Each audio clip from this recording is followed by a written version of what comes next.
Yeah, before we talk hoops, second time we've kind of had to start out one of these press conferences addressing a tragedy. Thoughts and prayers, obviously, with the families of, Sarah Beckstrom and Andrew Wolf, the two, West Virginia National Guardsmen that obviously one was fatally shot and one was critically shot. So definitely thinking about them and their families. And one of our core components in our program is service. Believe, serve, compete is kind of our program philosophy. And again, whether it's active military, retired, I can't think of a higher level of service that somebody would do. And it's the simplest way to describe it is it's just sad, sad stuff. But definitely wanted to take the time to let everybody know my thoughts and prayers are with, as our program is, with the families of those two. And like I said, it's just sad. So from basketball standpoint, thought we got off to a good start, defensively in particular, made simple plays. We had a lot of respect for these guys coming into the game. Again, as we always do, like our guys were keenly aware that they beat Loyola Chicago as 23-point underdogs. They went down to Marshall last week and played a good Marshall team, very, very close to the last minute. Miami of Ohio, was undefeated, and Mercyhurst was beating those guys with a minute to go. So they certainly had our respect. Coach Mangel's been there a long time. He's done a great job, and I think they finished third in their league last year, and they'll be right in the mix of that. And I thought our defensive activity on the ball, getting deflections, disrupting what they were trying to do offensively, was really good. Most of the night, there was the one little stretch in the first half where I thought it slipped a little bit. We had a little lack of communication. We lost Blunt, number 4, and their best player, and he made us pay. Kind of went on a little 10-0 personal run, but we were able to steady that and finish the first half right. And thought as the game went on, our communication level was really high on our switches, and did just enough to finish the game the right way. Questions? For us, it's the fewest points allowed in basically 10 years. Just especially the second half. Why was the defense so good? Yeah, I thought our attention to detail was good. Our communication was good. We communicated. We were switching a lot, and so obviously you're going to be guarding different people. And I think in the first half, we didn't communicate clearly enough. If I was switching off a driver, maybe now I'm switching on to a shooter, and we lost those guys. And I thought as the game went on, we did a better job of communicating that clearly, and they run really good actions and put you in some difficult situations that we were able to kind of switch everything and level them off and kept the ball out of the paint, and did a good job on 11. He's a good player, came in averaging about 13 a game, and Blunt averages about 16 a game, preseason first-team all-league guard in their league. And you saw that one little stretch in the first half when he got loose. He hurt us, we just did a good job on those two guys all night long. What makes Amir Jenkins so good, and why is the game coming to him so quickly? Well, he's a good listener. We've talked about that before. Like, he listens to instruction, and then he has the maturity and the ability to process what he's being asked to do and then go do it. So that starts with that. He's got an incredible work ethic. He's always in the gym, as most of our guys are, and he likes to compete, and he's getting more comfortable. Again, you're talking about a guy that was not here for the summer, and then, got here and kind of got crash coursed in the fall, and he's a good player, man, and he's got a great heart. He plays to win. He's a competitor, and I think you'll just continue to see him getting better and better. Was it a luxury to have a week of practice after you crammed 7 games into 20 days? Yeah, we needed it, and we needed it for a myriad of reasons, and when Jackson got hurt in the summer, And then, and even in the month of September, we were disjointed. You didn't have Jackson. Harlan missed significant time in September with a hamstring issue, probably about a month. Kept him out. Morris was out about 3 weeks. And so you kind of had this revolving door of people that were in and out from a health standpoint, and what it did was it cut your ability to practice short. And then you play those first 5 games without Chance, and you know you're not going to have Chance and Jackson, so you have 8 players in your rotation. Well, that limits what you can do in practice too, because the last thing you could do at that point is somebody step on an ankle or jam a finger. Now you don't even have enough guys to go play games. And so what it really did more than anything, it allowed us to have like some competitive practices against ourselves. And that's what we did that first Tuesday and Wednesday. We just spent a lot of time playing the game itself against ourselves. Because you get in scout mode where you're just literally preparing for teams you're playing in a short condensed, and you don't get to play the game as much as you want to play. And so we got to play more than we had, and then got back kind of in your normal prep mode Friday and Saturday. So it was nice to have everybody out there and nice to be able to practice. Defensively, this was obviously an improvement over the 2 games in Charleston. Is there a little bit that you got to take into account of the opponent, their size, obviously was something that gave you some trouble down there?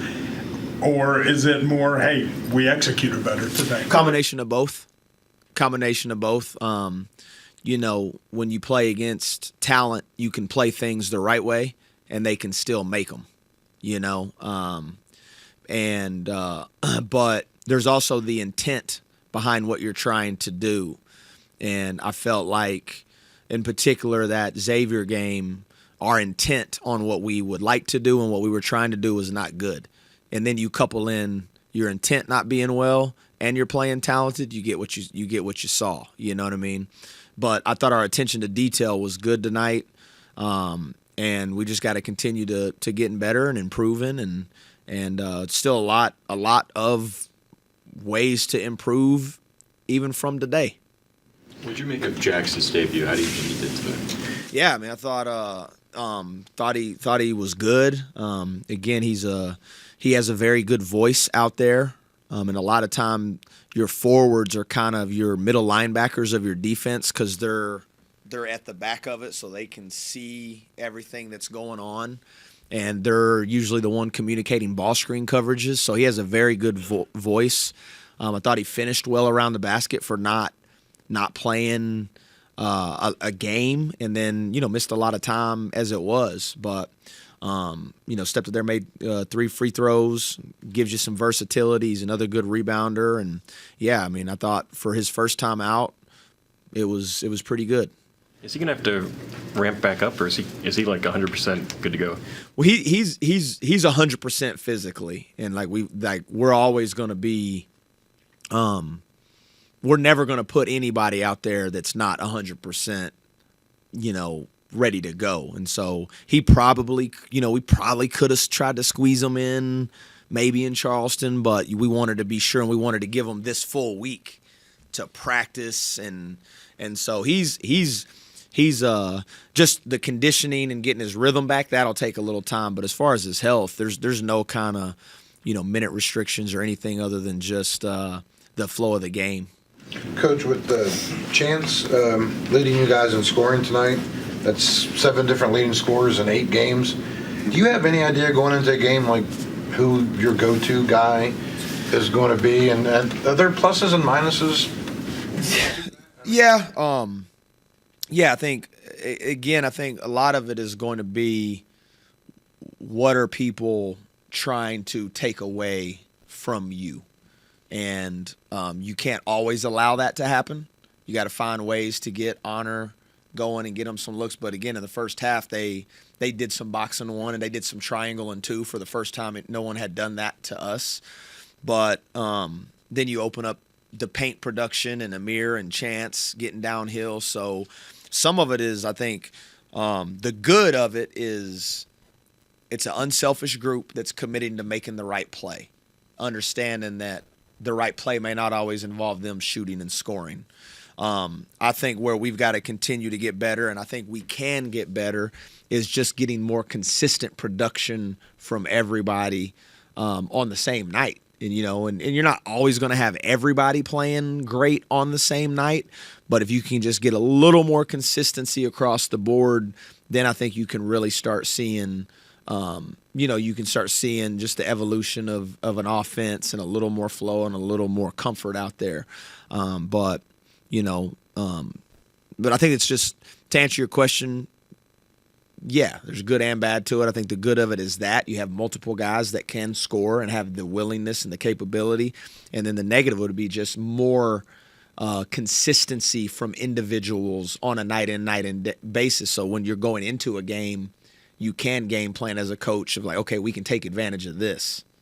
Ross, is Tayson starting to figure the offense out? Because obviously he was good against Xavier, and then it seemed like a lot of that carried over into this. Yeah, I thought he was actually really aggressive in the Clemson game. I thought he was aggressive, and he's impacting the game in a lot of different ways other than just shooting the ball. You know what I mean? He had 8 rebounds today. There hasn't been one game that we've played where I've looked out there and I thought physically he was getting overwhelmed by the game. Even in the Clemson game, they were very physical, but he's sticking his nose in there, he's rebounding, he's being aggressive, and it's only a matter of time before the full thing opens up for him. But I love his heart, and I love his aggressiveness, and that's what you want. And he's made the biggest strides, like, defensively. He's not a liability out there. And he's not somebody you can just kind of target and pick on, and he's take that challenge very well, and he's doing a lot of things that impact winning other than just shooting. Coach, I'm not sure if I'll be able to communicate this the right way or not, but so with adding Chance and Jackson, once they kind of get more accustomed and everything, and I mean, you really essentially have 10 guys now who you could make an argument for 20 minutes a game, 18 or whatever. Yeah. That's really kind of unique in the sense where, if a team says, okay, you go 8 deep, well, the first 2 guys off the bench probably play 15 minutes, and the third, it's not like this. I mean, it's one thing to have options. Or is it possible to have too many options, I guess? No, I wouldn't say that. I don't think any coach would sit up here and be like, man, we have too many options, But to speak to your point, it could lengthen and elongate the amount of time before we're really at our best. You know what I mean? Because you are adding 2 pieces into the mix, and as a coach, you want options, but then you're also trying to figure out, okay, what are your best lineup combinations? I think tonight we played Jasper and Amir together a lot for really the first time on the season, and a lot of it will just be dictated by the player's ability to execute what you're asking them to do. And the more people you get executing at the level you want, then you do have difficult decisions as a coach, But like I said it before, and it's not just coach speak. And I know everybody wants instant microwavable results, you know what I mean? And I'm not just like coach speaking, but it'll take this group a little while. In particular, that's why our defense has got to anchor us. And, we'll be finding ourselves and finding our rhythm. And the more they play together, the better they will be. You could essentially do the hockey line. Yeah, we ain't doing that, but you could, and I definitely trust those 10 guys, and they've all came through in their own way and in some pretty big moments, and so it's just about kind of finding the comfort, and they got such great hearts. They pull for each other, and just got to continue to get better. The rebound battle has been something you spoke about throughout this entire season, but 14 offensive rebounds for the team, 16 second chance points, 44 total. How was the effort today? Is this a good building block for what you want for the rest of the way, or is there a little bit more to improve on? Yeah, well, there's always more to improve on. We did really challenge our guys, and I think that's where, to some of you guys, conversations about like the forward depth, when you get Chance and Jackson back, what it does as a coach, it also allows you to hold people more accountable to going to offensive rebound, and there's been times throughout this year we haven't been a great offensive rebounding. Now we flipped the switch early and we have become a very good defensive rebounding team. I think coming into this game we may have been second in the country defensive rebounding percentage, but we had been poor rebounding the ball offensively, and I think some of that was the fatigue factor of having to play Belo, Harlan, DJ too many minutes, and you can keep them a little fresher and you can demand them go to the glass a little bit more, and that's an area we have identified throughout the course of this week, and we've got to do a better job of holding our guys accountable and getting them going when they're supposed to go. Anything else? Coach, thank you.